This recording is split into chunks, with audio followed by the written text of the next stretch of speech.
শ্রদ্ধা হলো একটি ফুল। শ্রদ্ধা হলো এমন একটি ফুল যা হৃদয়ের ভালোবাসায় জন্মে এবং আচরণে ফুটে।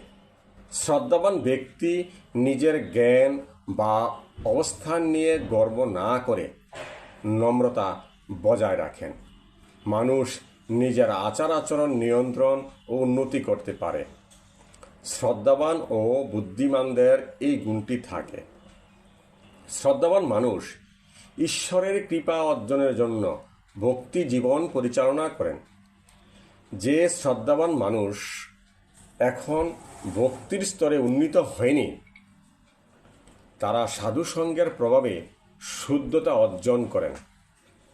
তারপরেও যদি ভক্তির নিম্ন পর্যায়ে আটকে থাকেন, তাহলে তিনি ভক্তি বা মুক্তি বাসনায় জর্জরিত আছেন। যে সমস্ত ভক্ত ব্যক্তিগত বাসনা পূরণের জন্য কৃষ্ণ সেবা করেন, তাদেরকে বলা হয় সকাম ভক্ত। ভক্ত যখন উপলব্ধি করতে শুরু করেন যে কৃষ্ণ সেবায় রুচি অর্জন করাই হচ্ছে প্রকৃত লক্ষ্য এবং আনন্দ, তখন তার অন্যান্য বাসনাগুলি নষ্ট হয়ে যায়। হৃদয়ের এই শুভ পরিবর্তন ঘটে ভক্তি অনুশীলনের মাধ্যমে কৃষ্ণ শক্তির সহায়।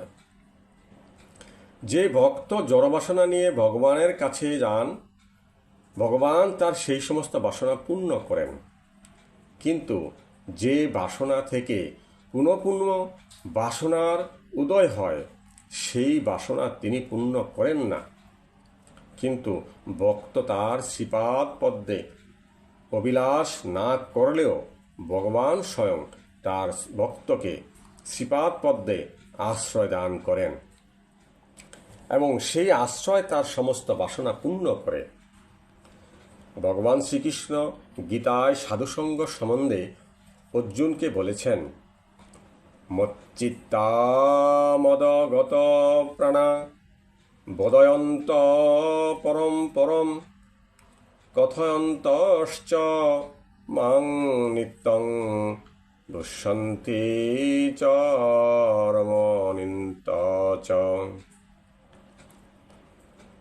অর্থাৎ, হে অর্জুন, যাদের চিত্ত ও প্রাণ সম্পূর্ণরূপে আমাতে সমর্পিত, তারা পরস্পরের মাধ্যমে আমার কথা সর্বদাই আলোচনা করে এবং আমার সম্বন্ধে পরস্পরকে বুঝিয়ে পরম সন্তোষ ও অপাকৃত আনন্দ লাভ করেন।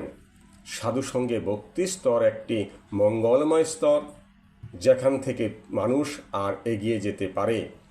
বদ্ধ জীব জগৎ পাদপদ্মের দিকে যতটুকু অগ্রসর হতে পারে, ততটুকুই তার জন্য কল্যাণকর।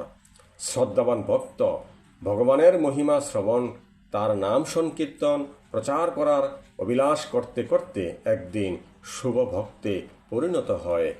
জয় রাধে গোবিন্দ।